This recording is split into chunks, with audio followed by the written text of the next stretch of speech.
हिंदवी सेना तेजामृत गोशाला संयुक्त विद्यमानाने वसुबारत उत्सव कार्यक्रम या प्रसंगी प्रमुख मान्यवर सोलापूर जिल्हा सहकारी वकील डॉक्टर प्रदीपसिंग राजपूत, लक्ष्मण महाराज चव्हाण, वेणुगोपाल, रवी अण्णा गोने, सुधीर बहिरवडे, महेश भैया दादाशिवकर, प्रसाद झेंडगे, प्रमोद चिंचणीकर, बिज्जू अण्णा प्रधाने, गिरीश देवरमणी, युवराज सरवदे, देवीदास मेटेकरे, अमित राऊत, शिवराज गायकवाड, अर्जुन मोहिते, लतेश हिरवे, प्रशांत पवार, सिद्धेश्वर पाटील, संजय साळुंके, राजू हौशेट्टी मित्र परिवार उपस्थित होते. हिंदुत्वाच्या विरोधातलं सरकार होतं आणि त्याच्यामध्ये काम करून हे संघटन या ठिकाणी जिवंत राहिलेलं आहे. लक्ष्मण महाराज चव्हाणांना माहिती आहे.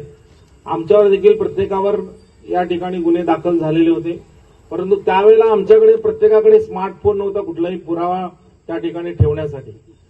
तर आता आपल्याकडे योगायोगाने सगळ्यांकडे स्मार्टफोन आहे. तर त्या स्मार्टफोनचा उपयोग आपल्या कामगिरीमध्ये योग्य पद्धतीने करा. आणि जर कोणावर काही अत्याचार होत असतील तर माझं ऑफिस सगळ्यांना माहिती आहे. ज्यांना माहीत नसेल त्यांनी माहीत करून घ्या. तर तुम्ही केव्हाही माझ्या ऑफिसला येऊ शकता. मी तुम्हाला जेवढी माझ्या परीने होऊ शकेल तेवढी कायद्याच्या चौकटीत राहून तुम्हाला सर्व मदत करायला तयार आहे असं आश्वासन देतो. जय हिंद, जय महाराष्ट्र.